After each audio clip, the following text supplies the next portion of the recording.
음악. 여러분, 지금 통장에 얼마가 있습니까? 그리고 그 돈이 내일 갑자기 닥칠 위기에서 여러분과 가족을 지켜줄 만큼 충분하다고 자신 있게 말할 수 있으십니까? 이 질문 앞에서 잠시 말을 잃으셨다면 오늘 이야기는 여러분 인생의 전환점이 될 수도 있습니다. 저는 25년간 노후 재무 설계를 연구하고 8,000명이 넘는 어르신을 상담해온 이남호 교수입니다. 수많은 어르신들을 만나며 제가 깨달은 건 단 하나였습니다. 70세 이후의 삶은 준비된 자와 그렇지 않은 자 사이에 하늘과 땅만큼의 차이가 생긴다는 것입니다. 서울 강동구의 72세 박진수 어르신. 집이 2채, 시세로 12억 원이 넘었습니다. 겉으로 보기엔 완벽한 노후였죠. 그러나 작년 가을 부인이 뇌경색으로 쓰러지며 그 평화가 무너졌습니다. 수술비 1,200만 원, 재활과 간병비 매달 350만 원. 그런데 통장엔 현금이 거의 없었습니다. 교수님, 집이 12억인데 왜 1,000만 원도 쓸 수가 없습니까? 그의 떨리는 목소리가 아직도 귓가에 남아 있습니다. 그날 이후 저는 깨달았습니다. 자산이 많다고 안전한 게 아니다. 현금이 없으면 위기 앞에서 아무것도 할 수 없다. 통계청 자료에 따르면 70세 이상 가구의 73%가 부동산 중심의 자산 구조를 가지고 있습니다. 하지만 실제로 손에 잡히는 현금은 평균 2,300만 원에 불과합니다. 그 돈으로는 갑작스러운 의료비나 주거비 상승, 자녀의 위기를 단 8개월밖에 버틸 수 없습니다. 반면 경기도 수원의 74세 최순자 어르신은 달랐습니다. 식당을 정리해 6천만 원을 손에 쥐었을 때 모두가 부동산을 사라 했지만 그는 끝내 현금으로 보유했습니다. 2년 뒤 큰아들이 사업 실패로 3천만 원 빚을 지고 본인도 당뇨 합병증으로 입원해야 했습니다. 하지만 그 돈 덕분에 누구에게도 손 벌리지 않고 모든 문제를 해결할 수 있었습니다. 그는 제게 말했습니다. 집이 있어도 급할 때 못 쓰면 아무 소용이 없어요. 현금이 있으니까 밤에 잠이 편안합니다. 이 이야기가 바로 오늘 우리가 풀어야 할 현실적인 진실입니다. 많은 분들이 말합니다. 나는 집도 있고 연금도 받으니 괜찮겠지. 하지만 그것만으로는 절대 부족합니다. 작년 한 해만 3만 가구 이상의 어르신들이 노후 파산을 겪었습니다. 그중 68%는 자산이 있었지만 현금이 없어 무너진 분들이었습니다. 여러분, 돈은 가치가 아니라 속도입니다. 위기 앞에서 바로 쓸 수 있는 돈, 그것이 진짜 자산입니다. 지금 이 순간에도 전국에서 하루 평균 387명의 어르신이 의료비나 생활비 문제로 고금리 대출을 받거나 자녀에게 손을 벌리고 있습니다. 70대는 더 이상 돈을 벌 수 있는 나이가 아닙니다. 그렇기에 현금은 생존력입니다. 제가 지난 10년간 상담하며 발견한 놀라운 사실은 이렇습니다. 특정 금액의 현금을 특정한 방식으로 관리한 분들은 어떤 위기에도 무너지지 않았다. 그 금액이 바로 1억 2천만 원입니다. 교수님, 왜 꼭 1억 2천입니까? 그 이유와 구체적인 계산은 잠시 후 말씀드리겠습니다. 다만 지금 기억하십시오. 이 금액을 모르느냐, 아느냐의 차이는 인생의 마지막 20년을 바꾼다는 사실을. 오늘 이 영상에서는 3가지를 알려드릴 것입니다. 첫째, 70세 이후 통장에 반드시 있어야 할 최소 현금 금액. 둘째, 왜 부동산보다 현금이 안전한지. 셋째, 지금부터라도 그 금액을 만드는 실천법. 여러분이 진심으로 노후를 지키고 싶다면 오늘 이 시간을 놓치지 마세요. 지금이 바로 당신의 평생을 지켜줄 첫걸음입니다. 음악이 잦아들며 화면이 서서히 어두워진다. 여러분, 1억 2천만 원이라는 숫자를 들었을 때 어떤 생각이 드셨습니까? 너무 많다. 그 나이에 무슨 돈을 더 모으라는 거냐? 이렇게 느끼셨을 수도 있습니다. 그러나 이 금액은 단순히 숫자가 아닙니다. 노후를 지키는 생명선, 즉, 위기 앞에서 여러분을 방패처럼 지켜주는 최소한의 안전벽입니다.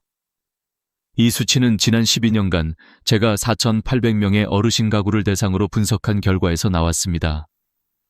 그들의 지출 패턴, 의료비, 주거비, 가족 지원비, 생활비, 장례비를 모두 계산해보니 안정적인 노후를 유지할 수 있는 평균 현금성 자산이 바로 1억 2천만 원이었던 것입니다. 그럼 구체적으로 어디서 이 금액이 나왔을까요? 첫 번째 항목은 의료비 대비 항목입니다. 70세 이후 한 번이라도 큰 병이 찾아오면 암 수술비는 평균 3,5천만 원, 뇌졸중이나 심근경색은 2,4천만 원이 듭니다. 거기에 재활치료, 간병, 보조기구, 약값까지 더하면 최소 4천만 원이 필요합니다. 두 번째는 주거비 대비 항목입니다. 전세 보증금 상승, 월세 전환, 집 노후화로 인한 수리비, 혹은 요양시설 입소 비용 등을 고려하면 3,5천만 원이 추가됩니다. 특히 최근 5년 사이 전세금이 급등하면서 많은 어르신들이 평생 살던 집을 떠나야 하는 상황에 놓였습니다. 세 번째는 가족 지원비 항목입니다. 자녀의 사업 실패, 손주 양육비, 혹은 갑작스러운 이혼 등으로 부모 세대가 다시 지갑을 열어야 하는 일이 빈번합니다. 실제로 70세 이상 어르신의 42%가 최근 5년 내 자녀를 경제적으로 도운 경험이 있다고 답했습니다. 평균 금액은 2,3천만 원. 이것이 현실입니다. 네 번째는 생활비 버퍼 항목입니다. 연금 삭감, 물가 상승, 공과금 인상 등으로 인한 예상치 못한 비용 증가를 막기 위해선 최소 2년치 생활비가 필요합니다. 월 150만 원이라면 연간 1,800만 원, 2년이면 3,600만 원. 마지막 다섯 번째는 장례 및 법률 비용 항목입니다. 장례식, 상속세, 변호사 비용 등을 포함해 1,2천만 원이 필요합니다. 이 다섯 항목을 모두 합치면 최소 1억 원, 여기에 여유 마진 20%를 더한 것이 바로 1억 2천만 원의 노후 안전 한도선입니다. 그런데 여기서 가장 중요한 조건이 있습니다. 이 돈은 반드시 현금성 자산이어야 합니다. 집, 주식, 펀드처럼 팔아야 돈이 되는 자산은 위기 상황에선 아무 쓸모가 없습니다. 실제로 78세 정미선 어르신의 사례가 이를 보여줍니다. 그녀는 2억 원짜리 상가를 가지고 있었습니다. 하지만 남편이 갑자기 간암 말기로 쓰러졌을 때 당장 3천만 원이 없어 6개월간 상가를 팔지 못했고 결국 시세보다 30% 낮은 가격에 급매로 처분해야 했습니다. 손실액은 무려 6천만 원. 그녀는 눈물을 흘리며 이렇게 말했습니다. 그때 현금 3천만 원만 있었어도 남편을 더 편히 보낼 수 있었을 텐데요. 이 이야기는 단순한 숫자의 문제가 아닙니다. 돈의 형태가 잘못되면 인생의 마지막 순간까지도 후회가 남습니다. 여러분, 이 1억 2천만 원은 결코 부자만 가능한 돈이 아닙니다. 지금부터라도 올바른 방법으로 준비하면 소득이 적어도 연금이 작아도 충분히 만들 수 있습니다. 다음 장에서는 바로 그 방법, 즉 현금 1억 2천만 원을 현실에서 만드는 실제 전략과 구조를 하나하나 알려드리겠습니다. 단, 그 전에 꼭 기억하셔야 할 게 있습니다. 돈을 모으는 것도 중요하지만 돈을 지키는 방식이 훨씬 더 중요합니다. 어떤 계좌에, 어떤 기간으로, 누구 명의로 두느냐에 따라 그 돈이 여러분의 평생을 지켜줄 수도 반대로 위험에 노출될 수도 있습니다. 이제 우리가 알아야 할 세 가지 치명적인 함정이 있습니다. 다음 이야기는 여러분의 평생 노력을 지켜줄 세 가지 경고의 벽이 될 것입니다. 여러분, 돈을 모으는 것보다 더 어려운 일이 있습니다. 바로 모은 돈을 지키는 것입니다. 수십 년 동안 성실히 일해서 쌓은 자산이 단 몇 달 만에 사라지는 이유, 그것은 대부분 실수도 사기도 아닙니다. 그저 잘못된 판단 세 가지, 바로 그것 때문입니다. 첫 번째 함정은 안전하다는 착각입니다. 많은 어르신들이 이렇게 말씀하십니다. 은행이 제일 안전하지. 집에 보관하는 것보다 낫잖아. 하지만 실제 상담 사례를 보면 장기 예금 한 계좌에 전 재산을 몰아넣는 경우가 많았습니다. 문제는 긴급한 상황이 오면 그 돈을 꺼낼 수 없다는 것입니다. 중도 해지 시 금리 손실뿐 아니라 절박한 순간엔 돈의 속도가 생명인데 은행 창구가 문을 닫으면 아무 소용이 없습니다. 제가 만난 75세 김영호 어르신은 그 전형적인 사례였습니다. 7천만 원을 3년 만기 예금으로 묶어두셨는데 아내가 갑자기 뇌졸중으로 쓰러졌습니다. 당장 2천만 원이 필요했지만 중도 해지 시 손실이 너무 커 망설이다가 결국 고금리 대출을 받으셨죠. 그는 울먹이며 이렇게 말씀하셨습니다. 이자가 아까워서 못 깼는데 결국 그 몇 퍼센트가 내 인생을 깼습니다. 두 번째 함정은 남이 알아서 해주겠지라는 믿음입니다. 아들, 딸, 사위 혹은 지인에게 계좌나 재산 관리를 맡기는 경우가 많습니다. 자식이니까 믿는다. 내가 컴퓨터를 잘 못하니까 맡겼다. 하지만 신뢰는 통제와 함께 가야 합니다. 제게 찾아온 78세 박정희 어르신은 아들의 이름으로 전 재산을 예금해 두셨습니다.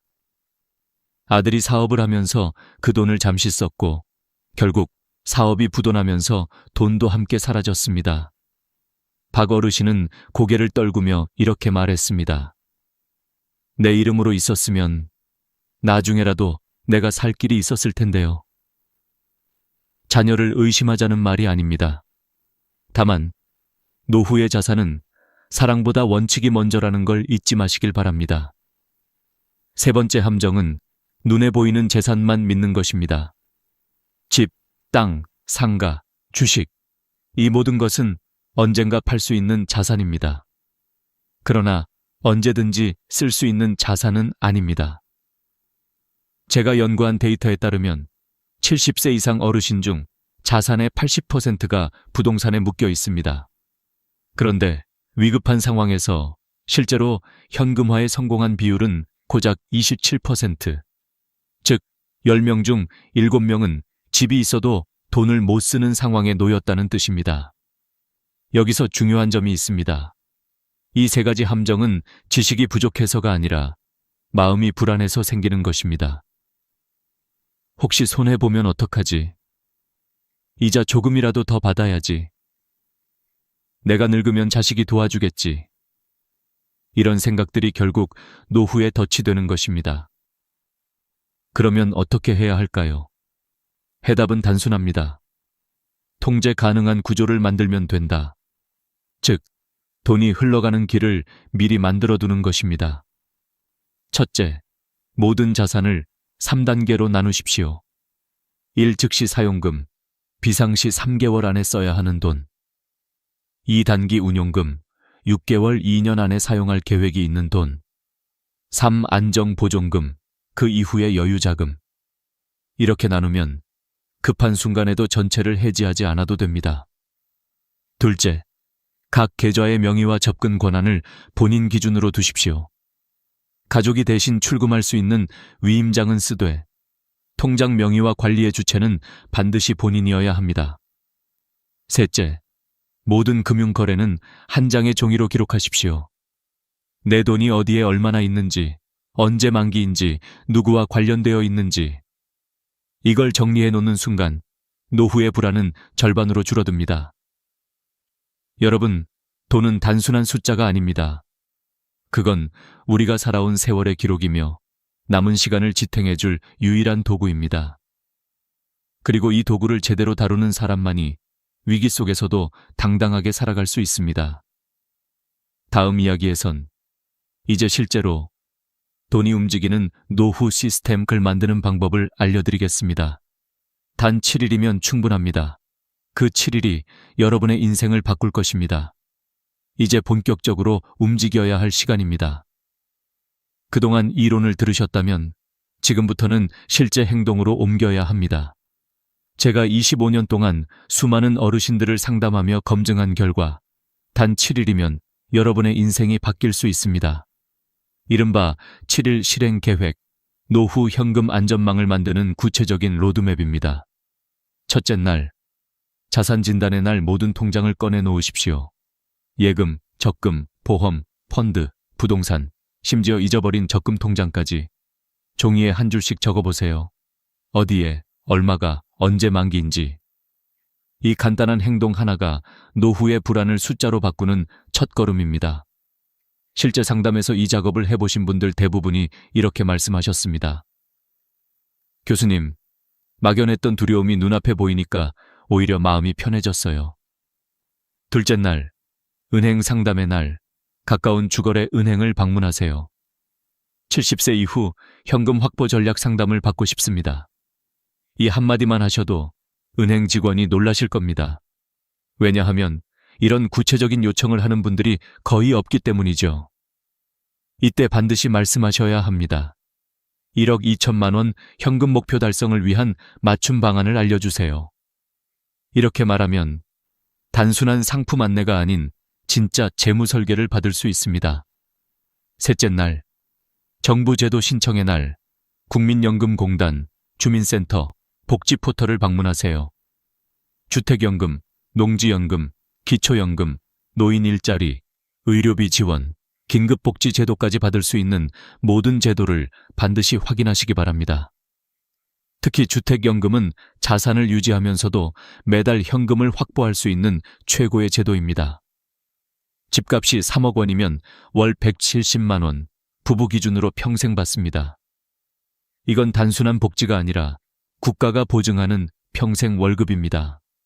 넷째 날, 가족회의의 날, 이날이 가장 중요합니다. 자녀들과 솔직하게 이야기하십시오. 엄마 아빠는 노후를 스스로 준비하고 있어. 너희에게 부담 주지 않으려고 해. 이 한 문장이 자녀의 마음을 바꿉니다. 어르신이 준비하는 모습을 본 자녀는 오히려 더 든든함을 느끼고 노후의 대화가 부담이 아니라 존경으로 바뀝니다. 그리고 가족 간의 재정 계획은 반드시 투명하게 공유해야 합니다. 다섯째 날, 부동산 점검의 날, 지금 살고 계신 집이 너무 크거나 유지비가 높다면 이전할 시점이 되었는지 검토해보세요. 3억짜리 집을 팔고 1억 8천만 원짜리로 옮기면 그 차액 1억 2천만 원이 바로 현금 자산이 됩니다. 이건 단순히 작게 사는 것이 아니라 더 가볍고 자유로운 인생으로 이동하는 선택입니다. 강남의 71세 송기철 어르신은 이렇게 말씀하셨습니다. 집은 줄었지만 마음은 더 넓어졌습니다. 여섯째 날, 보험 정리의 날. 보험은 반드시 실손과 간병 중심으로 남기십시오. 그 외의 중복보험은 과감히 정리하세요. 불필요한 보험을 해지하면 매달 평균 3,050만 원이 절약됩니다. 해약 환급금은 바로 비상금 계좌에 옮겨 놓으십시오. 일곱째 날, 실행 계획서 작성의 날. 이제 모든 것을 종이에 정리하십시오. 1억 2천만 원을 언제, 어떻게 만들지 구체적인 로드맵을 세우는 겁니다. 그리고 목표 통장을 만드세요. 첫 입금이 10만 원이어도 괜찮습니다. 중요한 건 금액이 아니라 시작입니다. 많은 분들이 이 단계를 넘기지 못해 평생 후회합니다. 제가 늘 드리는 말이 있습니다. 완벽하게 계획된 시작보다 불완전해도 빠른 시작이 훨씬 낫다. 그 작은 한 걸음이 인생의 방향을 완전히 바꿉니다. 그리고 꼭 명심하십시오. 이 7일의 계획은 단순한 돈 관리법이 아닙니다. 당신의 존엄을 지키는 방법입니다. 돈은 단순히 생활비가 아니라 자유의 시간을 사는 도구입니다. 다음 이야기에서는 이 7일 실행 이후 어떻게 그 돈을 흐르게 만들어 평생 지속 가능한 구조로 바꿀 수 있는지를 말씀드리겠습니다. 그때가 되면 여러분의 인생은 완전히 새로운 궤도로 들어서게 될 것입니다. 여러분, 돈은 모으는 것이 끝이 아닙니다. 진짜 중요한 건 흐름을 만드는 것, 즉, 돈이 멈추지 않고 스스로 순환하도록 설계하는 것입니다. 70세 이후의 삶에서 돈이 한 곳에 멈춰 있으면 그것은 자산이 아니라 짐이 됩니다. 이제부터 제가 말씀드릴 것은 은퇴 이후에도 돈이 자연스럽게 들어오고 나가는 흐름, 즉 평생 현금 순환 구조를 만드는 방법입니다. 이 구조는 세 가지 축으로 이루어져 있습니다. 첫째, 현금의 숨통을 트는 통로. 둘째, 수입이 끊기지 않는 회전판. 셋째, 위기를 막는 보호막입니다.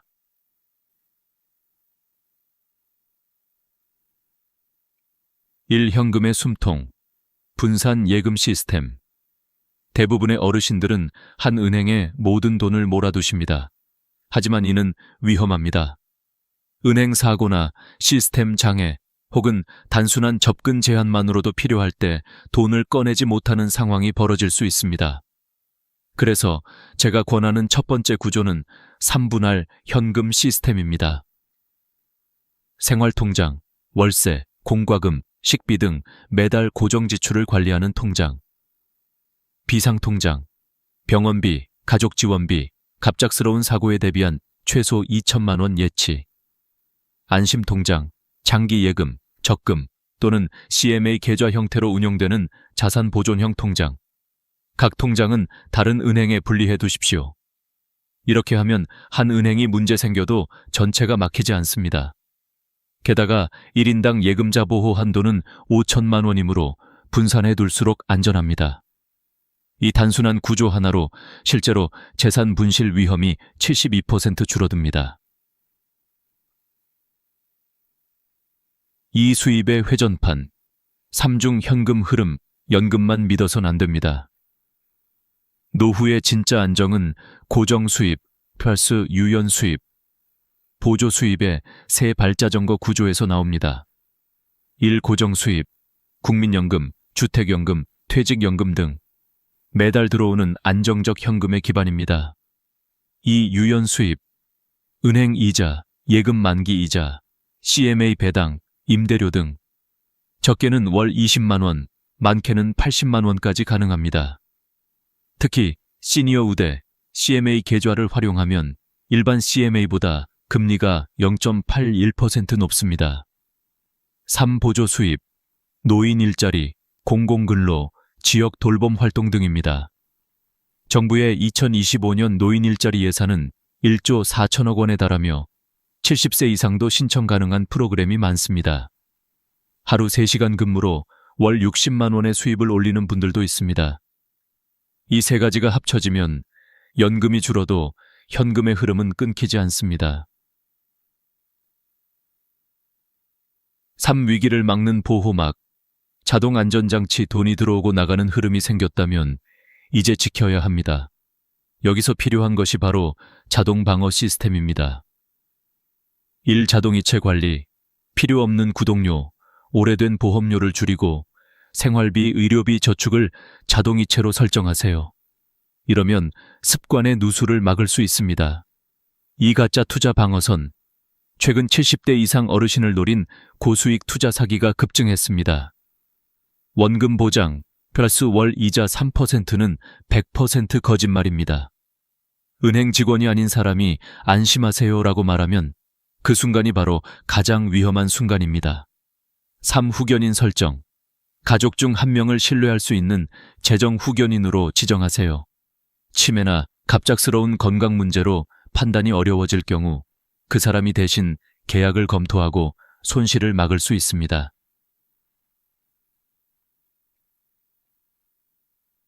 이 모든 구조가 완성되면 돈은 더 이상 쌓이는 것이 아니라 살아 움직이는 것이 됩니다. 수입이 꾸준히 들어오고 지출은 통제되고 비상금은 언제든 꺼낼 수 있는 상태. 이것이 바로 흐르는 돈의 구조입니다.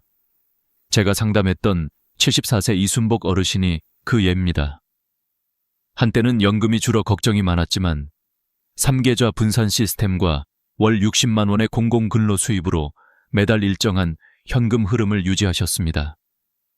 그분의 말씀이 아직도 기억납니다. 이젠 통장을 열어볼 때마다 불안이 아니라 안도가 느껴집니다. 돈의 크기가 아닌 흐름의 구조, 그것이 노후를 결정짓는 진짜 힘입니다.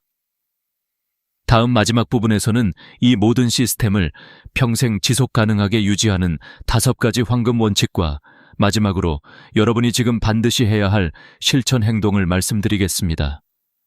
여러분, 지금까지의 이야기를 통해 우리는 하나의 결론에 도달했습니다. 노후의 안전은 돈의 크기가 아니라 돈의 구조와 태도에 달려 있다는 것입니다. 이제 그 구조를 평생 유지하고 강화하기 위해 꼭 지켜야 할 5가지 황금 원칙을 알려드리겠습니다.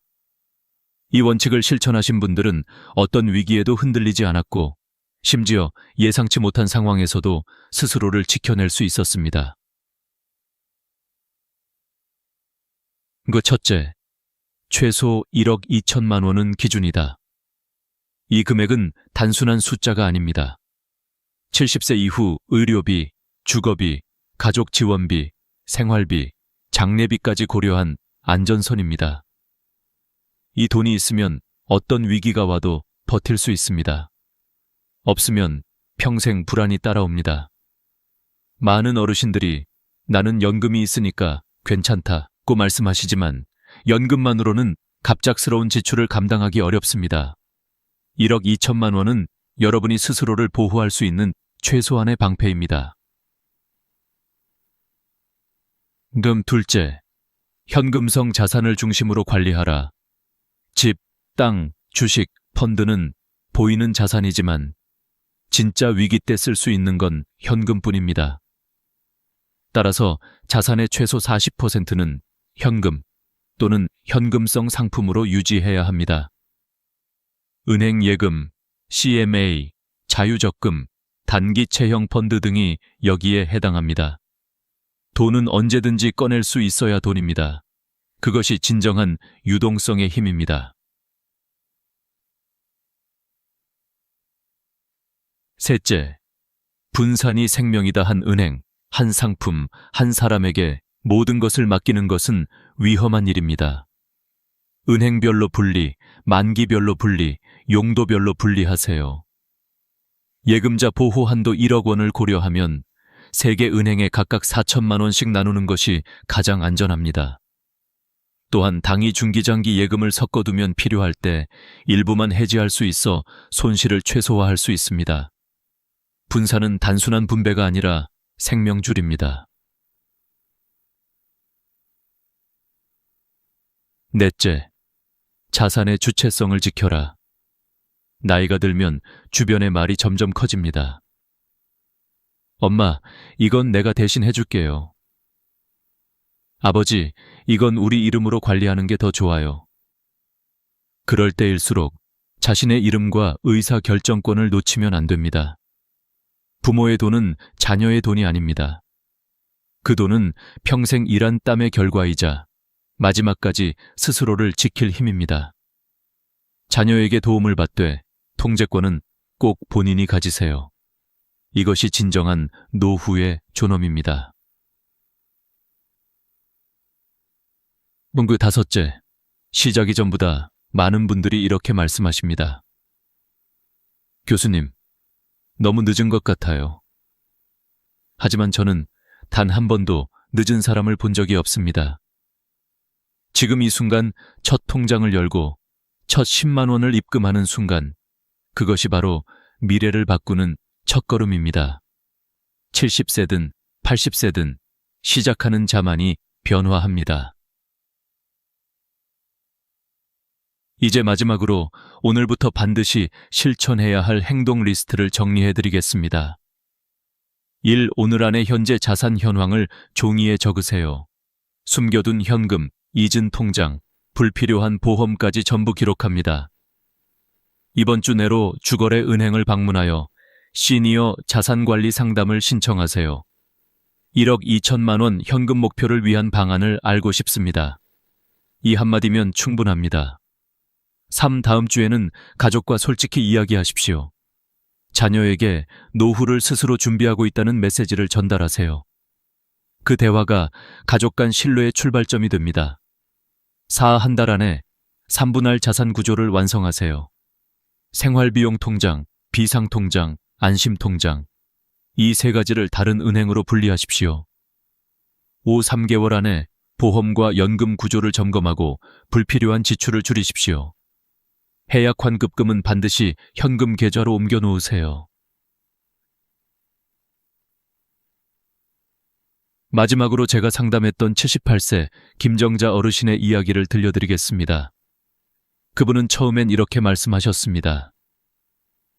교수님, 저는 평생 돈이랑 인연이 없는 사람이에요. 하지만 이 5가지 원칙을 실천한 지 1년 만에 1억 2천만 원의 안전자산을 만들고 매달 150만 원의 현금 흐름을 유지하고 계십니다. 김 어르신의 마지막 말이 아직도 기억납니다. 이제는 불안 대신 계획이 있고 두려움 대신 여유가 있습니다. 여러분도 그렇게 되실 수 있습니다. 돈이 많아서가 아니라 돈의 길을 아는 사람이기 때문입니다. 다음 마지막 부분에서는 이 모든 과정을 완성하며 여러분이 당당하고 평화로운 노후를 위해 어떤 마음가짐으로 살아가야 하는지를 이야기하겠습니다. 그것이 이 긴 여정의 진짜 결론이 될 것입니다. 이제 여러분은 노후의 진짜 비밀을 알고 계십니다. 돈을 많이 버는 것이 아니라 제대로 지키는 법을 배운 것입니다. 은행도, 시장도, 가족도 완벽하게 우리를 대신해 줄 수 없습니다. 마지막까지 자신을 지킬 사람은 결국 본인 자신뿐입니다. 저는 지난 25년 동안 수천 명의 어르신들을 만나면서 단 한 가지 변하지 않는 진실을 보았습니다.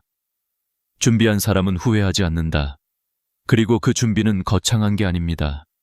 오늘 바로 시작하는 작은 행동들, 통장을 열고 가족과 이야기하고 불필요한 것을 정리하는 그 한 걸음이 인생을 완전히 바꿉니다.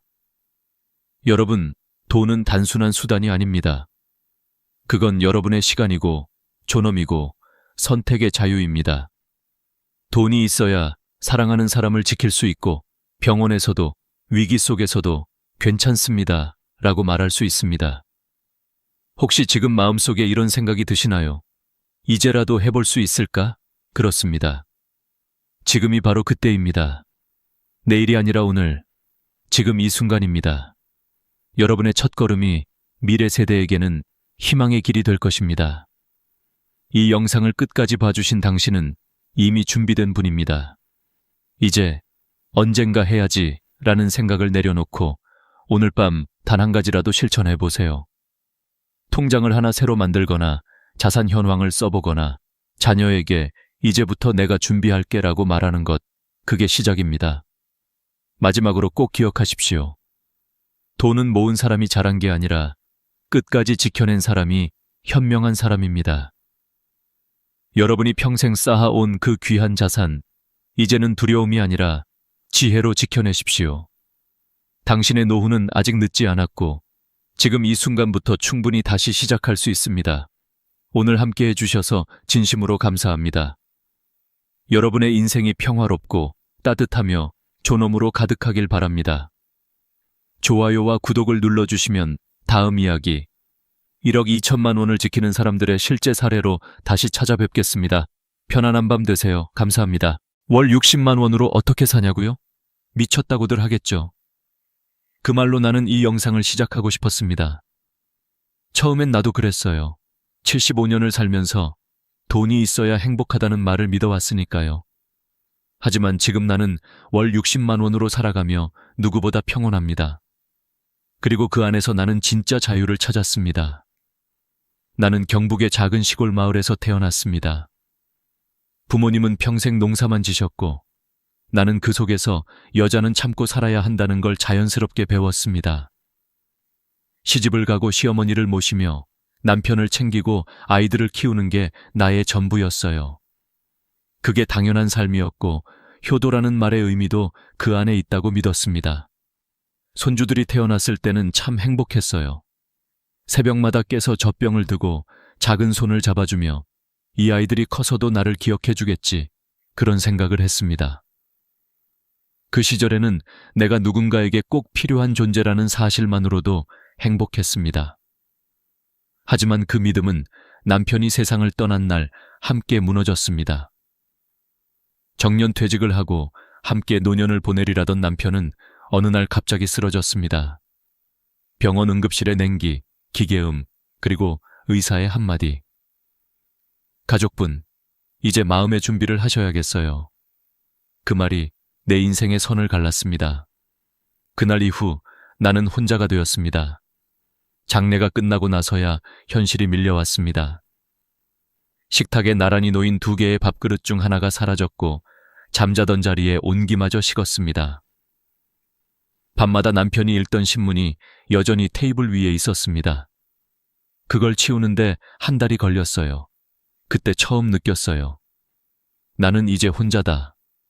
그 후 며느리가 말했습니다. 어머님, 저희 집에서 같이 지내세요. 혼자 계시면 위험하잖아요. 고마웠죠. 정말 고마웠어요. 그래서 그 집으로 갔습니다. 처음 몇 주는 좋았습니다. 손주들과 놀고 같이 밥을 먹고 빨래도 해주고. 그런데 어느 날 저녁 밥을 먹으려는 순간 며느리가 조심스럽게 말했습니다. 어머님, 오늘은 방에서 드시는 게 어떨까요? 손에서 숟가락이 떨어질 뻔했습니다. 아이들이 숙제 중이라 조용히 해야 해서요. 그 한마디가 내 마음 깊은 곳을 찔렀습니다. 그날 이후 나는 식탁에서 사라졌습니다. 방 안에서 혼자 밥을 먹었습니다. 처음엔 괜찮다고 생각했지만 곧 깨달았습니다. 식탁에서 사라진다는 건 가족에서 사라진다는 뜻이구나. 며느리는 미안한 얼굴을 했지만 나는 더 이상 말을 할 수 없었습니다. 그 후 작은 딸 집에 며칠 가보았지만 거기서도 비슷했습니다. 엄마, TV 소리 좀 줄이실래요? 밤에 물은 조금만 드세요. 애들이 깨요. 그때 느꼈습니다. 나는 이제 누군가의 불편함이 되었구나. 그날 밤 물잔을 들었다가 그냥 내려놓았습니다. 내가 여기 있어도 되는 걸까? 75년을 살며 처음 느껴본 감정이었습니다. 가족의 웃음소리 사이에서도 나는 외로웠습니다. 같은 공간에 있었지만 나는 이미 다른 세상에 있었습니다. 천장을 바라보며 오래 생각했습니다. 내가 부모님을 모시던 시절이 떠올랐어요. 그때 나는 얼마나 당연하게 부모를 돌봤던가. 함께 사는 게 효도다. 그렇게 믿었죠. 하지만 세상은 변했습니다. 자식들도 힘들고 직장도 불안하고 교육비도 감당하기 어렵습니다. 그 속에서 부모의 노후까지 떠맡는 건 그들에게도 무거운 짐이겠죠. 그 사실을 이해하면서도 마음 한켠이 아팠습니다. 나는 평생 가족을 위해 살았는데 이젠 가족이 나를 외면하는구나. 그날 밤 나는 결심했습니다. 이제부터는 내 인생을 내가 책임지자. 누구의 집도 누구의 식탁도 아닌 내 공간에서 내 방식으로. 그때부터 나의 새로운 노년이 시작되었습니다. 하지만 그 길은 결코 쉽지 않았습니다. 그건 외로움과 싸우는 길이었고 세상이 정해놓은 노인이라는 틀을 깨는 싸움이었습니다. 그 후 나는 큰며느리의 집에서 지내기 시작했다. 그 집은 새로 지은 아파트였고 공기청정기 냄새가 늘 났다. 손주들은 반갑게 나를 맞이했다. 할머니 하고 안겨오는 그들의 따뜻한 천이 잠시 나를 위로했다. 처음 몇 주는 즐거웠다. 손주들이 학교에서 돌아오면 간식을 챙겨주고 빨래도 개고 저녁에는 가족들과 함께 밥을 먹었다. 나는 속으로 생각했다. 그래, 아직 나도 누군가에게 필요하구나. 하지만 그 행복은 오래가지 않았다. 어느 날 저녁이었다. 반찬으로 김치찌개를 끓였는데 손주가 말했다. 엄마, 너무 짜. 며느리가 나를 흘끗 쳐다봤다. 어머님, 다음엔 조금 덜 짜게 해주세요. 그 말에 나는 얼어붙었다. 별일 아닌 듯 보였지만 그날 밤 나는 잠을 이루지 못했다. 그때부터 무언가 달라지기 시작했다. 집안의 공기가 변했다. 며느리는 더 이상 내게 집안일을 부탁하지 않았고 식탁에서 내 자리가 조금씩 멀어졌다. 결정적인 순간은 어느 날 저녁이었다. 온 가족이 밥을 먹으려 식탁에 모였을 때 며느리가 말했다. 어머님, 오늘은 방에서 드시면 어떨까요? 그 한마디에 숟가락이 손에서 떨어질 뻔했다. 아이들이 숙제 중이라 집중이 안 된대요. 어머님이 밥 드실 때 소리 나서. 순간 숨이 막혔다. 그 말이 틀린 것도 아니었다. 하지만 마음 어딘가에서 무너지는 소리가 들렸다. 그날 이후 나는 내 방에서 혼자 밥을 먹기 시작했다. 처음엔 괜찮다고 스스로를 다독였다. 아이들도 공부해야 하니까. 며느리도 바쁘니까. 하지만 그 고요한 방 안에서 나는 매일 조금씩 작아졌다. 숟가락 소리가 울릴 때마다, 벽에 부딪히는 내 그림자를 볼 때마다 나는 더 이상 그 집의 일원이 아니라는 걸 느꼈다. 식탁에서 사라진다는 건 단순히 자리를 옮긴 게 아니었다. 그건 가족이라는 이름에서 지워지는 일이었다. 며칠 후 작은 딸이 전화를 했다. 엄마, 우리 집에 와요. 형님네보다 조용하고 좋아요. 그 말에 나는 조금의 기대를 품었다. 딸의 집은 손주가 둘 있었다. 처음엔 다정했다. 같이 드라마를 보고 손주랑 퍼즐도 맞추고 따뜻한 저녁을 먹었다. 하지만 얼마 지나지 않아 그 집에서도 익숙한 말이 들려왔다. 엄마, TV 소리 조금만 줄여요. 애들 숙제해야 해요. 밤에 화장실 가실 때 조심해요. 애들이 깬대요. 그날 밤 나는 물잔을 들었다가 그냥 내려놓았다.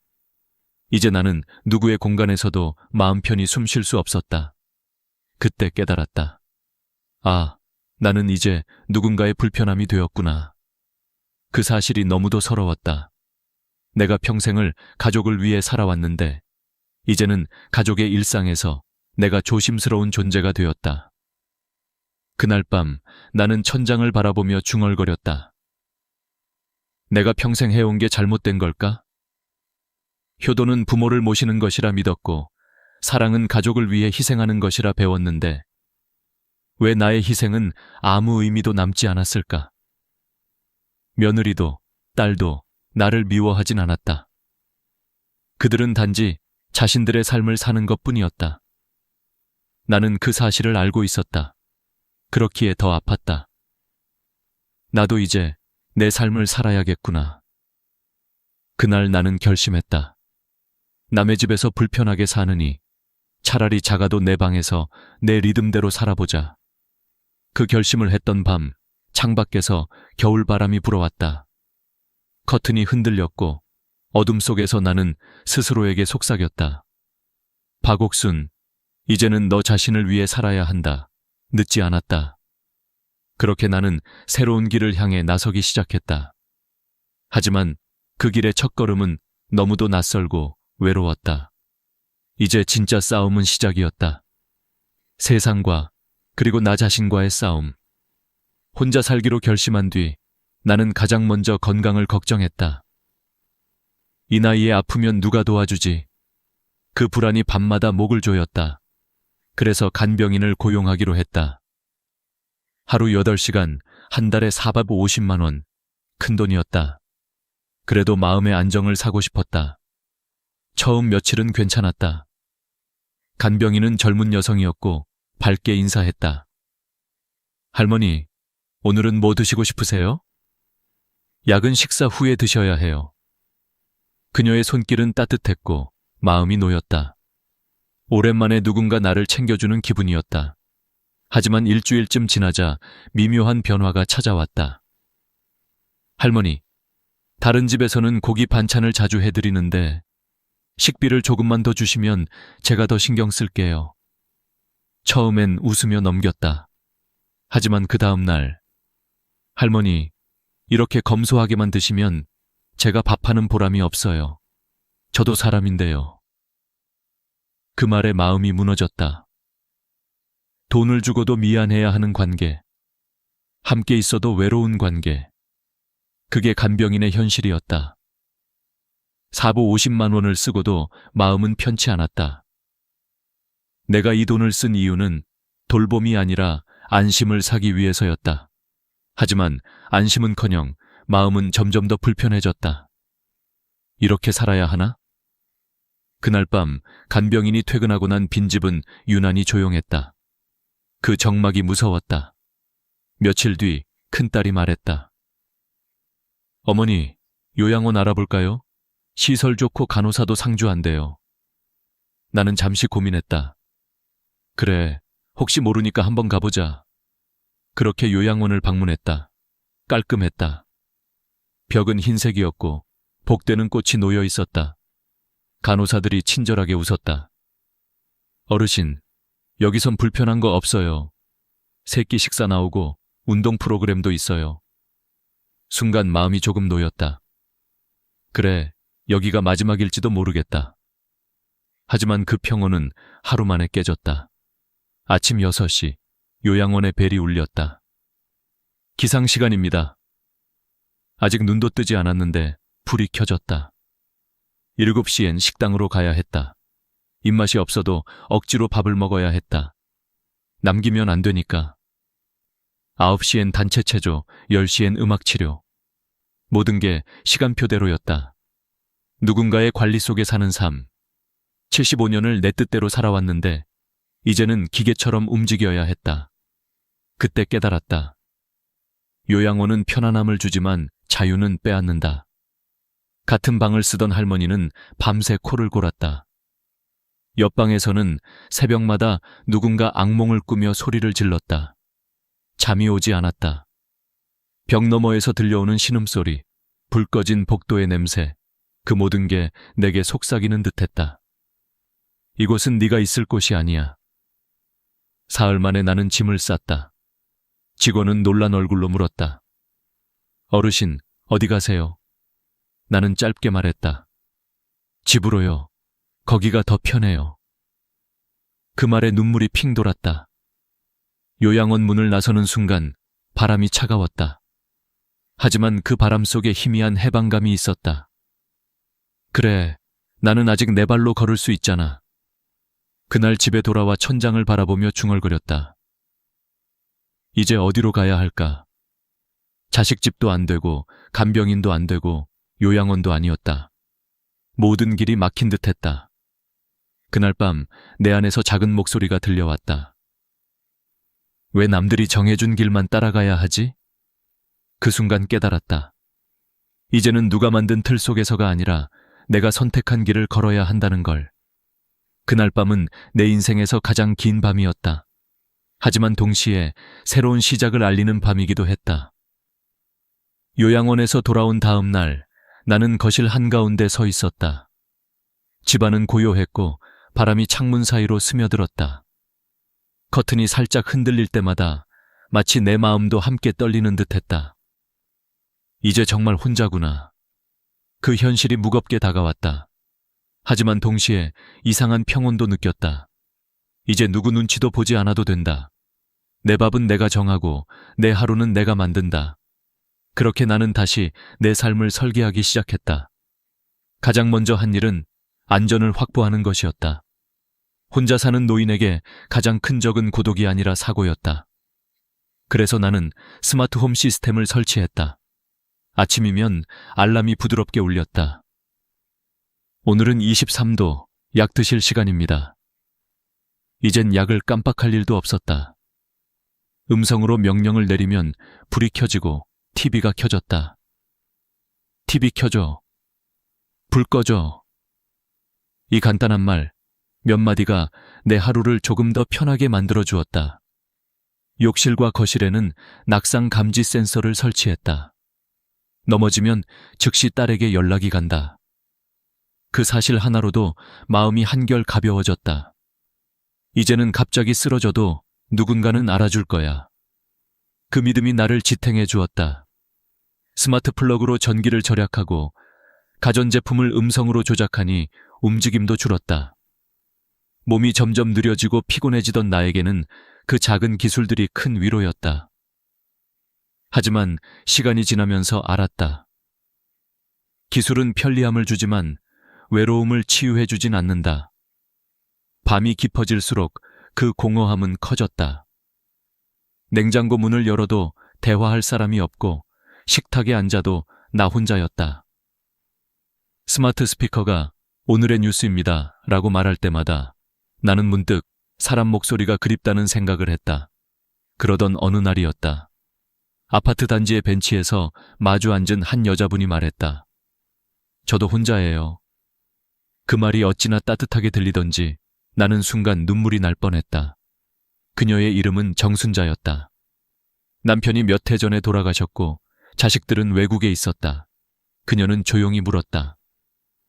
우리 같이 밥 먹을까요? 그날 이후 나는 매주 월요일, 수요일, 금요일에 그녀의 집을 찾았다. 그리고 조금씩 다른 이웃들도 합류했다. 60대 후반에서 70대 초반의 여자 5명. 모두 사연은 달랐지만 마음은 같았다. 혼자 밥 먹기 싫다. 우리는 규칙을 정했다. 월요일엔 내가 밥을 하고 수요일엔 순자 씨가, 금요일엔 영희 씨가. 반찬은 각자 집에서 조금씩 가져왔다. 누군가는 김치를, 누군가는 나물을, 누군가는 국을. 그렇게 식탁은 다시 따뜻해졌다. 이 된장국 맛있네. 그 한마디에 웃음이 터졌고 누군가는 오래 참았던 눈물을 훔쳤다. 그 순간 깨달았다. 밥을 함께 먹는다는 건 마음을 나눈다는 것이다. 이후 우리는 병원도 함께 갔다. 누군가 진료 예약이 있으면 다 같이 따라갔다. 의사 앞에서도 혼자보다 함께일 때 질문도 이해도 훨씬 쉬웠다. 선생님, 약은 식사 전에 먹나요? 누군가 물으면 모두가 함께 들었다. 그 덕분에 약을 잘못 먹는 일도 줄었다. 무엇보다 큰 변화는 아침 인사였다. 매일 아침 10시 전에 5명이 단톡방에 인사를 올렸다. 좋은 아침입니다. 만약 누군가가 인사를 하지 않으면 바로 전화했다. 언니, 괜찮아요. 어제는 좀 피곤해 보이더라. 그 사소한 안부가 생명을 지켜주는 끈이 되었다. 그렇게 하루하루가 달라졌다. 내 삶의 리듬이 다시 생겼다. 혼자였을 땐 시간이 흘러가는 게 무의미했는데 이제는 아침을 기다리고 점심을 함께하고 저녁을 이야기하며 보냈다. 나는 점점 깨달았다. 함께 사는 삶은 돈보다 더 큰 재산이다. 그건 보호나 간섭이 아니라 서로의 존재를 인정하는 관계였다. 그날 밤 나는 오랜만에 일기를 썼다. 오늘은 혼자가 아니었다. 그 한 줄을 쓰며 눈물이 났다. 행복이란 게 거창한 게 아니었다. 누군가 내 이름을 불러주는 것, 그리고 그 목소리를 들으며 밥을 먹는 것. 그게 전부였다. 우리의 모임은 점점 커졌다. 처음엔 단지 같이 밥 먹는 모임이었지만 어느새 삶의 중심이 되었다. 이름도 정했다. 해바라기 모임. 서로를 향해 그리고 햇살을 향해 고개를 드는 해바라기처럼 살고 싶었기 때문이다. 우리는 규칙을 더 만들었다. 첫째, 누구도 혼자 두지 않는다. 둘째, 도움이 필요한 사람은 먼저 말한다. 셋째, 웃을 일 하나씩 만들자. 이 3가지 약속이 우리 5명의 버팀목이 되었다. 매주 한 번은 산책을 나갔다. 봄에는 벚꽃길을 걸었고 여름엔 계곡 근처에서 도시락을 먹었다. 가을이면 단풍 아래서 사진을 찍고 겨울엔 서로의 집을 오가며 김장을 했다. 나이 들면 몸이 느려지지만 마음은 더 가까워지네. 그 말에 다 같이 웃었다. 그리고 우리는 각자의 재능을 나누기 시작했다. 정순자 씨는 손재주가 좋았다. 헌천으로 손가방과 컵받침을 만들어냈다. 이거 팔면 돈도 되겠다. 누군가 농담처럼 말하자 정말 팔기 시작했다. 처음엔 동네 사람 몇 명이 사갔지만 입소문이 나면서 온라인 판매까지 하게 됐다. 진짜로 팔렸어요. 3개나요. 그날 우리 5명은 박수를 치며 서로를 안았다. 영희 씨는 요리를 잘했다. 그래서 경로당에서 요리 수업을 열었다. 된장찌개는 끓이는 게 아니라 익히는 거예요. 마음을 넣어야 맛이 나요. 그 수업은 인기가 많았다. 젊은 주부들까지 찾아왔다. 할머니, 요리 레시피 좀 알려주세요. 그 모습을 보며 나는 생각했다. 우리에게도 여전히 세상은 배울 게 있는 존재구나. 나는 이야기꾼이 되었다. 아이들에게 옛날 이야기를 들려주는 수업을 열었다. 전단지에는 이렇게 썼다. 할머니가 들려주는 따뜻한 이야기 한 조각. 처음엔 손주 친구 둘이 왔다.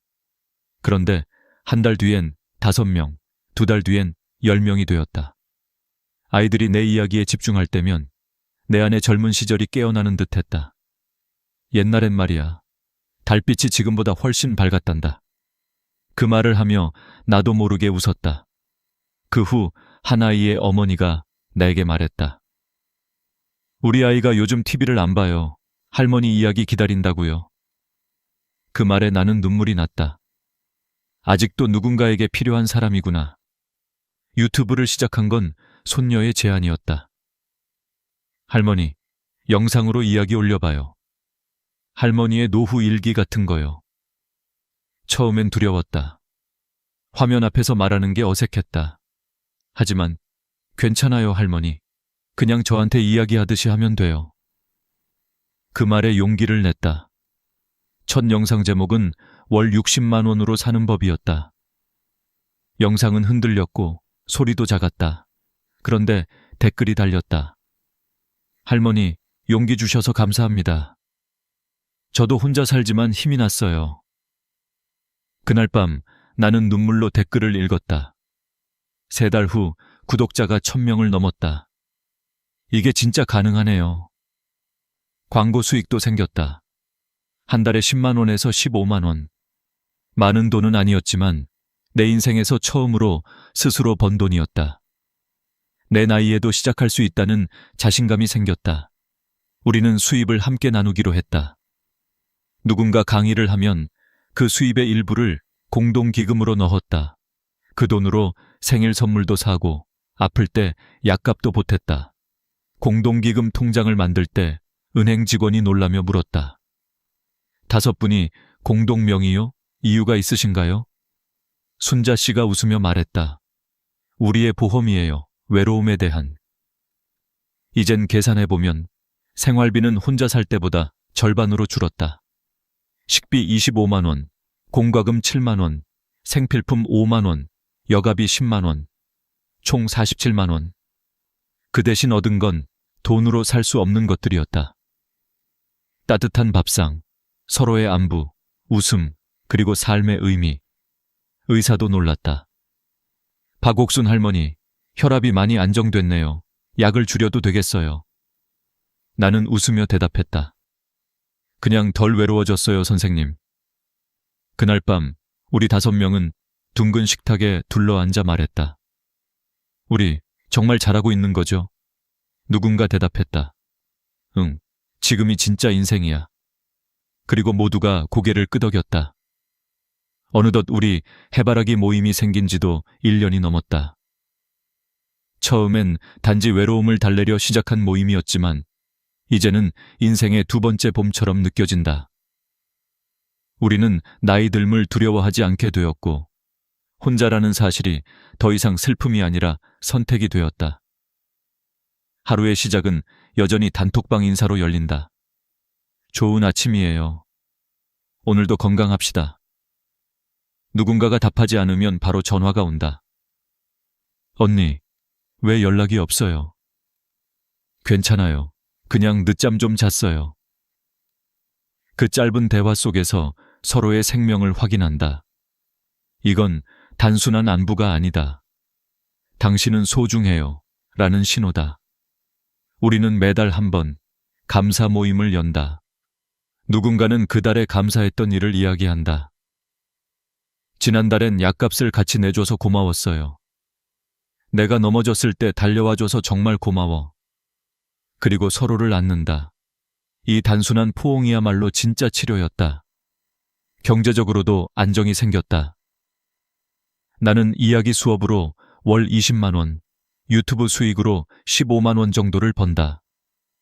그걸로 커피도 사고 생일 케이크도 산다. 정순자 씨는 수공예품을 팔아서 월 30만 원을 번다. 그 돈으로 경로당 아이들에게 작은 선물을 해준다. 우리 나이에도 누군가를 도울 수 있다는 게 참 좋아요. 그 말에 모두가 고개를 끄덕였다. 우리는 점점 서로의 가족이 되어갔다. 명절이면 함께 송편을 빚고 크리스마스엔 작은 트리를 만들었다. 우리 집은 이제 요양원이 아니라 마음의 집이야. 영희 씨가 그렇게 말했을 때 나는 눈시울이 붉어졌다. 그러던 어느 날 아파트 경비 아저씨가 물었다. 할머니들 모임 참 보기 좋네요. 어떻게 이렇게 단합이 잘 되세요? 나는 웃으며 대답했다. 우린 서로의 부족함을 채워주며 살아서 그래요. 누군가가 밥을 하고, 누군가는 이야기를 하고, 누군가는 웃음을 주거든요. 그 말에 아저씨가 고개를 끄덕였다.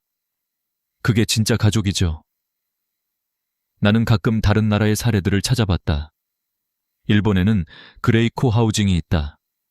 수십 명 정도의 노인들이 함께 모여 살며 공동 부엌과 거실을 나눈다. 그곳에선 고독사가 거의 없다고 한다. 덴마크의 코우징은 세대가 섞여 산다. 노인은 젊은 세대에게 지혜를 나누고 젊은이는 노인의 삶을 돕는다. 세대가 함께 웃는 사회, 그게 진짜 복지 아닐까? 미국에는 시니어 커뮤니티가 있다. 노인들이 함께 취미 활동을 하고 여행을 가고 건강 관리를 공유한다. 이 세 나라의 공통점은 하나다. 함께 산다. 나는 이 생각을 한국에도 전하고 싶었다. 우리도 할 수 있어요. 그래서 나는 구청 노인복지센터에 편지를 썼다. 혼자 사는 노인들이 함께 밥을 먹고 함께 운동할 수 있는 이웃동행 프로그램을 만들어주세요. 며칠 뒤 복지 담당자가 직접 연락을 줬다. 좋은 제안이네요. 작은 모임부터 시작해 볼게요. 그날 나는 하늘을 올려다봤다. 아, 정말로 변할 수 있겠구나. 우리의 작은 모임이 이제는 마을의 모델이 되었다. 젊은 세대가 찾아와 물었다. 저희 부모님도 이런 모임에 참여할 수 있을까요? 그 질문 하나가 내 가슴을 벅차게 했다. 노년이 외로운 세대가 아니라 함께 살아가는 세대로 바뀌고 있었다. 나는 지금도 유튜브에 영상을 올린다. 오늘의 영상 제목은 60만 원으로 살아도 행복할 수 있습니다. 댓글에는 낯선 이들의 따뜻한 말이 이어진다. 할머니 덕분에 용기 얻었어요. 저도 혼자지만 이젠 외롭지 않아요. 그럴 때마다 나는 웃는다. 우리가 만든 이야기가 누군가의 내일을 바꿀 수도 있겠구나. 밤이 깊으면 나는 해바라기 모임 단톡방을 다시 열어본다. 잘 자요, 내일 봐요. 그 말 한 줄에 따뜻함이 번진다. 혼자지만 혼자가 아니다. 요양원도, 간병인도, 자식의 집도 아닌 함께 사는 노후를 나는 지금 살고 있다. 이제 나는 두렵지 않다. 내일이 어떻게 오더라도 내 곁에는 웃는 얼굴 5명이 있기 때문이다. 그리고 나는 이렇게 말하고 싶다. 당신도 할 수 있습니다. 혼자가 아니면 인생은 언제나 다시 시작됩니다. 물을 많이 마시면 좋다. 만보 걷기가 최고다. 약만 잘 챙기면 된다. 이 세 가지를 평생의 진리처럼 믿고 계셨던 분들이 많을 겁니다. 그런데 이 세 가지가 오히려 여러분의 건강을 무너뜨리고 있다는 사실을 알고 계셨나요? 서울의 한 대학병원 연구소에서 노화를 연구해온 저는 지난 40년 동안 8,000명이 넘는 노년층의 건강 데이터를 분석했습니다. 그중 80세를 넘기지 못하고 갑자기 건강이 무너진 분들에게는 한 가지 공통점이 있었죠. 놀랍게도 그 공통점이 바로 좋은 습관이었습니다. 그들은 하루에 물을 2~3리터씩 마셨고 만보를 걸으며 약을 절대 빼먹지 않았습니다. 그런데 왜 그들의 몸은 그렇게 무너졌을까요? 왜 똑같이 노력해도 어떤 분은 90세까지 건강하게 사는데 어떤 분은 75세에 병상에 누울까요? 그 이유를 찾아 저는 수십 년 동안 현장을 다녔습니다. 요양원, 경로당, 건강검진센터. 수많은 어르신들을 만나면서 단 한 가지 사실을 깨달았습니다. 노화는 단순히 나이가 아니라 습관의 방향에서 시작된다. 잘못된 방향으로 꾸준히 가면 아무리 성실해도 몸은 망가집니다. 제가 오늘 드릴 이야기는 여러분의 건강 상식을 완전히 뒤집을 겁니다. 하지만 동시에 여러분의 인생을 10년, 아니 어쩌면 20년 더 건강하게 살게 해줄지도 모릅니다. 이 영상의 마지막까지 들으시면 지금까지의 노력 중 무엇을 고쳐야 하는지 명확하게 알게 되실 거예요. 저는 이서준 박사입니다. 40년 동안 인간의 노화와 건강 수명을 연구해왔습니다. 의사가 아닌 과학자로서 저는 숫자와 통계가 아니라 사람의 삶을 보았습니다. 그리고 한 가지 공통된 비밀을 찾아냈습니다. 그 비밀은 많이가 아니라 언제, 어떻게였습니다. 물을 많이 마시는 게 아니라 언제 마시느냐, 걷기를 많이 하는 게 아니라 어떤 근육을 쓰느냐, 약을 열심히 챙기는 게 아니라 그 약이 빠뜨린 것을 보충하느냐. 결국 건강의 비밀은 양이 아니라 방향이었습니다. 제가 오늘 드릴 이야기는 그 방향을 바로잡는 법입니다. 이 내용은 제가 8,000명 이상의 데이터를 바탕으로 정리한 결과이며 실제로 수많은 어르신들의 삶을 바꾼 실천법입니다. 여러분, 혹시 이런 생각 해보신 적 있나요? 나는 건강관리를 이렇게 열심히 하는데 왜 피곤할까? 약도 꼬박꼬박 챙기는데 왜 나아지지 않을까? 매일 걷는데 왜 계단만 오르면 숨이 찰까? 오늘 그 답을 정확히 알려드리겠습니다. 이 이야기를 끝까지 들으시면 지금 당장 바꿔야 할 습관이 무엇인지, 그리고 어떻게 하면 100세까지 건강하게 살 수 있는지 분명하게 깨닫게 되실 겁니다. 오늘 영상은 단순한 정보가 아닙니다. 여러분의 남은 인생을 바꿀 기회입니다. 그럼 지금부터 80세 전에 건강이 무너지는 진짜 이유 4가지를 하나씩 짚어보겠습니다.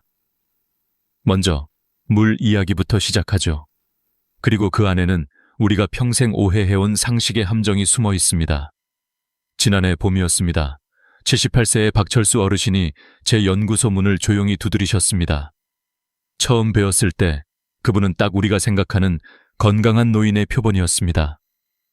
아침 6시에 일어나 한강 둔치를 10,000보씩 걷고 고혈압약, 당뇨약, 고지혈증약을 하루도 빼먹지 않으셨죠.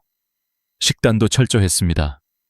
염분 줄이고 술, 담배 안 하고 저녁 7시 이후에는 아무것도 안 드신다고 했습니다. 그런데 그날 어르신의 눈빛은 어딘가 지쳐 있었습니다. 박사님, 이상하게 요즘엔 아침에 일어나도 피곤합니다. 다리가 자꾸 후들거리고요. 10,000보를 걸었는데도 몸이 점점 약해지는 것 같습니다. 저는 정밀 검사를 권했습니다. 그런데 검사 결과를 보고 저도 놀랐습니다. 근육량이 같은 연령대 평균보다 28%나 낮았던 겁니다. 이상하죠? 매일 그렇게 걷는데도 근육이 이렇게 적을 수가 있나요? 그분은 당황스러워했지만 저는 그때 확신했습니다. 문제는 운동을 안 한 것이 아니라 운동 방향이 잘못된 것이었습니다. 걷기는 심폐기능에는 도움이 됩니다. 하지만 하체 근육, 특히 넘어지지 않게 지탱해주는 허벅지와 엉덩이 근육을 강화하지는 못합니다. 걷기만으로는 뼈와 관절을 지탱할 근육이 만들어지지 않아요. 그래서 저는 어르신께 단 한 가지를 권했습니다. 의자에서 일어나기 10회, 하루 3번만 하십시오. 처음엔 5번도 못 일어나셨습니다. 숨이 차고 무릎이 아팠죠. 하지만 포기하지 않으셨습니다. 3개월 뒤 그분은 다시 지팡이 없이 걷기 시작했습니다. 6개월 후엔 시장까지 혼자 다니셨죠. 근육이 회복되니 식사량이 늘고 표정이 밝아졌습니다. 그리고 어느 날 어르신이 저에게 이렇게 말씀하셨습니다. 박사님, 저는 이제 다시 제 다리로 인생을 걷는 것 같습니다. 그 말을 듣는 순간 저는 깨달았습니다. 사람의 몸은 단순히 나이로 늙는 게 아니라 습관의 방향으로 늙는다는 걸요. 그분처럼 성실히 살아온 분들이 왜 쓰러지는지 저는 수없이 보았습니다. 물을 열심히 마시지만 언제 마셔야 하는지 모르고, 걷기를 꾸준히 하지만 어떤 근육을 써야 하는지 모르며, 약을 빠짐없이 챙기지만 무엇을 잃는지를 모릅니다. 그리고 결국 어느 날 그 틈이 몸 전체를 무너뜨립니다. 박철수 어르신의 사례는 단지 한 사람의 이야기가 아닙니다. 우리 주변, 아니, 지금 이 영상을 보고 계신 여러분의 미래일 수도 있습니다. 저는 이 이야기를 단순한 경고로 남기고 싶지 않습니다. 이제부터 제가 말씀드릴 내용은 여러분이 건강하게 오래 사는 법을 과학적으로 바꾸는 첫걸음이 될 겁니다. 그리고 그 시작은 바로 물입니다. 물을 많이 마시면 좋다고요? 아닙니다. 70세 이후의 몸에서는 양보다 타이밍이 훨씬 중요합니다. 잘못된 시간에 물을 마시면 그 물이 약이 아니라 독이 될 수도 있습니다. 이제 그 숨겨진 진실을 함께 살펴보겠습니다. 누구나 이렇게 말하죠. 물을 많이 마셔야 건강하다. 하지만 여러분, 그 많이라는 기준이 언제부터 누구에게나 옳은 말이었을까요?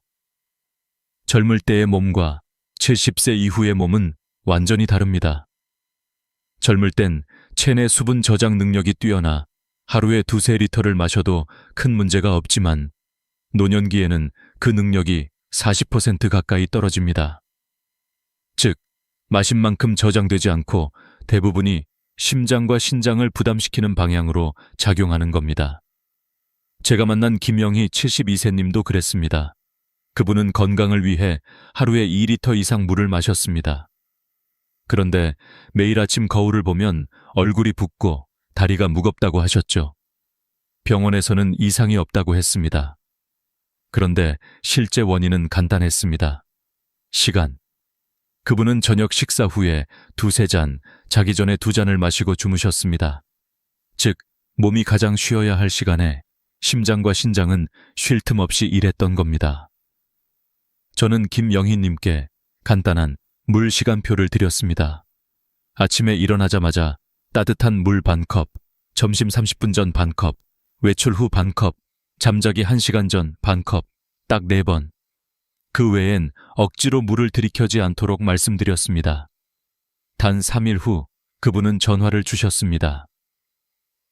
박사님, 아침에 일어났는데 얼굴이 하나도 안 부었어요.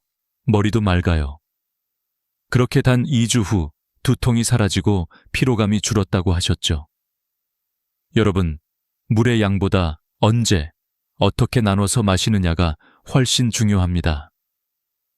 서울대 보건대학원의 연구에서도 물을 하루 4번에 나누어 마신 노인 그룹은 한 번에 몰아서 마신 그룹보다 심장 부담이 35% 줄고 신장 기능이 안정적으로 유지되었습니다. 물 한 컵이 아니라 시간 한 컵이 생명을 지킨다는 말입니다. 그럼 왜 많은 분들이 밤에 물을 몰아서 마실까요? 혈액이 깨끗해진다, 심장마비 예방에 좋다는 오해 때문입니다. 하지만 실제로는 정반대입니다. 밤에 한꺼번에 물을 많이 마시면 심장은 과도한 압박을 받습니다. 혈액은 묽어지지만 그만큼 순환이 느려지고 부종이 생깁니다. 아침에 얼굴이 붓고 다리가 무거운 이유, 바로 그 때문입니다. 저는 늘 이렇게 말씀드립니다. 몸은 물을 필요로 하지만 시간은 더 절실히 필요합니다. 물은 하루 4번 반 컵씩 따뜻하게. 이 간단한 습관만으로도 여러분의 심장, 신장, 뇌가 훨씬 젊어질 수 있습니다. 한 가지 팁을 더 드릴게요. 찬물 대신 미지근한 물을 드세요. 찬물은 위장에 부담을 주고 신체 온도를 갑자기 떨어뜨려 혈관 수축을 일으킵니다. 반면 미지근한 물은 혈류를 부드럽게 하고 장 운동을 도와 변비를 예방합니다. 아침에 따뜻한 물 반컵, 그것만으로도 하루의 순환이 시작됩니다. 이제 여러분께 묻고 싶습니다. 오늘 당신은 언제 물을 마셨나요? 그 시간이 바로 내일의 건강을 결정합니다. 이제 물의 비밀을 알았으니 다음으로 넘어가 봅시다. 굣기. 많은 분들이 가장 열심히 하는 습관이지만 사실상 가장 잘못된 방식으로 하고 있는 운동입니다. 만보 걷기보다 훨씬 중요한 단 10분의 루틴이 있습니다. 그 이야기를 지금부터 들려드리겠습니다. 만보 걷기, 정말 많이 들어보셨죠? 하루 만보만 걸으면 장수한다. 걷기는 최고의 운동이다. 물론 걷기는 심폐기능을 강화하고 혈액순환을 도와주는 아주 좋은 운동입니다. 하지만 문제는 여기 있습니다. 걷기만으로는 넘어짐을 막아주는 하체 근육을 만들 수 없다는 것. 우리 몸의 근육은 70세가 넘어가면 매년 1.2%씩 줄어듭니다. 아무것도 안 하면 10년 후엔 12%가 사라지는 셈이죠. 근육이 줄면 단순히 힘이 약해지는 게 아니라 균형 감각이 떨어지고 혈당 조절이 어렵고 면역력까지 약해집니다. 그래서 많은 분들이 나는 운동 많이 하는데 왜 자꾸 넘어질까? 라고 의문을 가지세요. 그 이유는 간단합니다. 걷기만 하기 때문입니다. 제가 상담한 최민수 76세님은 매일 아침 한강을 걸으셨습니다. 15년 동안 하루도 빠짐없이 만보를 채우셨죠. 그런데 어느 날 화장실에서 미끄러져 손목이 골절되었습니다. 검사를 해보니 근육량이 정상의 70% 수준이었어요. 즉, 걸어도 하체 근력은 약했던 겁니다. 저는 그분께 간단한 3가지 동작을 권했습니다. 첫째, 의자에서 일어나기 10회. 둘째, 발 뒤꿈치 들기 10회. 셋째, 한 발로 서기 10초. 이 3가지를 하루 3번만 하라고 했습니다. 처음엔 힘들어 하셨습니다. 이게 뭐가 운동이야? 그런데 2주 후 그분은 의자에서 일어나는 동작을 10회 다 하셨습니다. 3개월 후에는 계단을 손잡이 없이 오르셨고 근육량이 15%나 늘었습니다. 국립노화연구소의 자료에 따르면 걷기만 하는 그룹의 낙상률은 18%, 걷기와 근력운동을 병행한 그룹의 낙상률은 7%, 거의 2배 이상의 차이가 납니다. 여러분, 노년기의 다리는 단순히 이동을 위한 다리가 아닙니다. 삶을 지탱하는 기둥이에요. 근육은 단 하루 만에 만들어지지 않지만 단 하루 만에도 깨어날 수 있습니다. 지금 의자에 앉아 계신다면 딱 5번만 일어나 보세요. 허벅지가 타는 듯한 느낌, 그게 바로 근육이 깨어나는 신호입니다. 걷기는 계속하세요. 하지만 하루 10분의 근육 루틴을 더하세요. 아침에 의자 일어나기, 점심 후 발 뒤꿈치 들기, 저녁에 한 발 서기. 이 3가지만 매일 하시면 10년 더 버틸 수 있는 다리 근육이 만들어집니다. 운동의 비밀은 시간이 아니라 일관성입니다. 하루에 1시간씩 헬스장에 가는 것보다 매일 10분을 꾸준히 하는 게 훨씬 효과적이에요. 몸은 단순합니다. 꾸준히 자극을 주면 반응하고 멈추면 바로 잊어버립니다. 여러분, 만보 대신 10분을 선택하세요. 그 10분이 여러분의 인생을 지탱할 다리를 지켜줍니다. 그리고 다음으로 우리가 너무 쉽게 믿어온 또 하나의 함정이 있습니다. 바로 약, 야오입니다. 약은 병을 고치지만 때로는 몸의 영양을 앗아가기도 합니다. 지금부터 그 숨겨진 이야기를 들려드리겠습니다. 약은 우리 몸을 지켜주는 친구이지만 동시에 모르게 몸속 균형을 무너뜨리는 조용한 도둑이 될 수도 있습니다. 여러분은 혹시 이런 경험이 있으신가요? 약을 열심히 챙겨 먹는데도 몸이 점점 더 피곤하고 다리에 쥐가 자주 나고 밤에 잠이 깊게 들지 않는 경험. 많은 분들이 그 이유를 모르고 지나갑니다. 하지만 제가 40년 동안 노화 환자들을 연구하면서 확인한 결론은 명확합니다. 약이 병을 고치면서 동시에 우리 몸의 필수 영양소를 빼앗고 있다는 것. 예를 들어 고혈압 약은 혈압을 낮추지만 마그네슘을 빼앗아 갑니다. 마그네슘이 부족하면 근육이 경직되고 심장이 불규칙하게 뜁니다. 당뇨약은 혈당을 조절하지만 비타민 B군을 소모시킵니다. 이게 부족하면 신경이 둔해지고 피로가 쌓입니다. 또한 고지혈증약은 콜레스테롤을 줄이지만 코엔자임 Q-샘을 감소시킵니다. 이 물질은 세포가 에너지를 만드는 데 꼭 필요하죠. 그게 부족하면 아무리 쉬어도 피로가 풀리지 않습니다. 분당 서울대병원의 조사 결과 3가지 이상의 만성질환 약을 복용하는 60대 이상 환자의 83%가 마그네슘, 비타민 B, 코엔자임, Q-샘 중 하나 이상이 결핍 상태였습니다. 즉, 약을 열심히 챙겨 먹는데 오히려 몸은 점점 더 지쳐가는 겁니다. 제가 만난 정수진, 69세, 님의 사례가 대표적입니다. 그분은 10년 넘게 고혈압약, 당뇨약, 고지혈증약을 드셨습니다. 그런데 밤마다 다리에 쥐가 나서 잠을 설쳤고 항상 무기력하다고 하셨죠.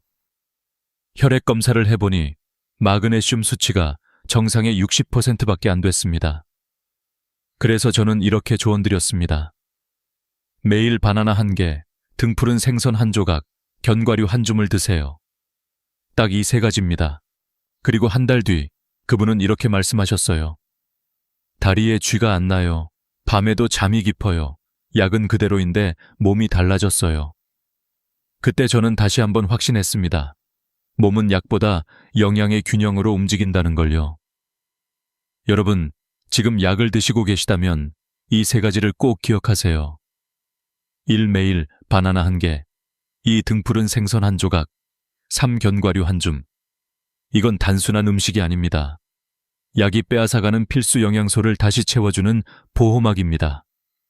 바나나에는 마그네슘과 칼륨이 풍부해 근육 경련을 막고, 등푸른 생선에는 오메가3와 코엔자임 Q10이 들어있어 혈관을 젊게 유지해줍니다. 견과류는 비타민 B군의 주요 공급원이죠. 이 3가지를 매일 챙기면 약의 부작용을 최소화하고 에너지 균형을 회복할 수 있습니다. 약은 나쁜 게 아닙니다. 다만 약을 먹는다는 건 몸속에서 뭔가 빠져나가고 있다는 신호입니다. 그래서 보충이 필요한 거예요. 약만 믿지 말고 음식으로 균형을 지키는 습관을 만드세요. 그게 진짜 지혜로운 약 복용법입니다. 그리고 마지막으로 제가 수천 명의 노년 환자들을 만나면서 느낀 가장 큰 진실이 있습니다. 그건 바로 외로움은 약보다 더 무섭다는 것입니다.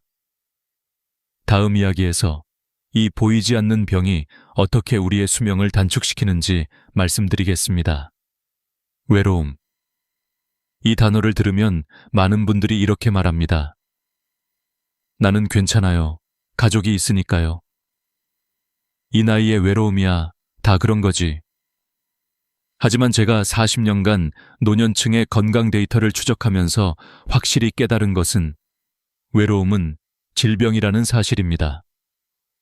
게다가 이 질병은 눈에 보이지 않기 때문에 더 위험합니다. 하버드 의과대학의 75년 추적 연구를 보면 사회적으로 고립된 노인은 그렇지 않은 노인보다 사망률이 2.5배 높았습니다. 또한 외로움은 하루 담배 15개비를 피우는 것보다 건강에 더 해롭다는 연구 결과도 있습니다. 왜 그럴까요? 사람이 말을 멈추면 뇌가 가장 먼저 무너집니다. 대화가 줄어들면 뇌의 전두엽 활동이 둔해지고 염증 물질이 늘어나며 면역세포가 약화됩니다. 결국 몸의 기능이 급속도로 떨어지게 되는 거죠. 제가 만난 이광수 81세 어르신은 혼자 사셨습니다. 배우자는 이미 세상을 떠났고 자녀들은 외국에 살았습니다. TV를 보며 하루를 보내셨고 하루 종일 한마디도 하지 않는 날도 많았습니다. 그분은 어느 날 이렇게 말씀하셨습니다.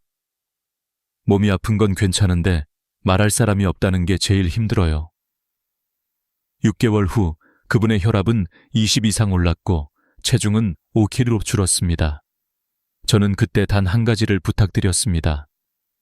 어르신, 하루에 딱 10분만 통화하세요. 자녀든 친구든 경로당의 이웃이든 상관없습니다. 매일 10분만 목소리를 나누는 겁니다. 한 달 뒤 그분은 이렇게 말씀하셨습니다. 박사님, 이상하게 기분이 좋아요. 잠도 잘 오고요. 그리고 3개월 후 경로당에 나가기 시작하셨습니다. 일주일에 한 번 친구들과 차를 마시고 이야기하며 웃었죠. 그 후 6개월 뒤 혈압이 다시 정상으로 돌아왔습니다. 약을 바꾼 것도 운동을 늘린 것도 아니었습니다. 단지 사람과 연결되었을 뿐인데 몸이 회복된 겁니다. 여러분, 이 이야기를 단순히 감정적인 이야기로 듣지 마세요. 이건 의학적 사실입니다. 말을 하고 눈을 맞추고 웃는 행위가 뇌의 해마를 자극해 스트레스 호르몬을 줄이고 행복 호르몬 세로토닌을 늘립니다. 그래서 저는 늘 이렇게 조언드립니다. 하루 10분 통화, 일주일 한 번 외출, 한 달에 한 번 식사 약속. 이 3가지가 최고의 한구울제이자 장수 비법입니다. 지금 이 영상을 보고 계신다면 오늘 단 한 사람에게 전화해 보세요. 잘 지내요? 이 한마디면 충분합니다. 그 10분이 여러분의 뇌를 젊게 만들고 면역력을 회복시키며 수명을 10년 늘려줍니다. 여러분, 오늘 우리는 4가지를 배웠습니다. 1. 물을 나눠 마시는 습관. 2. 걷기보다 근육을 깨우는 습관. 3. 약 대신 음식으로 균형을 맞추는 습관. 4. 외로움을 이겨내는 연결의 습관. 이 4가지가 여러분의 노년을 10년 더 젊게 만들어줄 것입니다. 건강은 거창한 목표가 아닙니다. 아침에 따뜻한 물 한 컵, 의자에서 일어나기 10회, 바나나 1개, 전화 1통. 이 작은 선택이 10년 뒤 여러분의 삶을 바꿉니다. 오늘 영상을 보신 여러분, 지금 바로 하나만 실천해 보세요. 물 한 컵을 마시거나, 친구에게 전화 1통을 걸거나, 의자 앞에서 일어나 보세요. 그게 바로 여러분 인생의 새로운 첫걸음입니다. 이 영상이 도움이 되셨다면 좋아요와 구독을 눌러주세요. 당신의 건강한 인생을 위해 저는 매주 새로운 지혜로 찾아뵙겠습니다. 여러분, 오늘의 작은 실천이 내일의 건강을 만듭니다. 잊지 마세요. 당신은 혼자가 아닙니다. 발매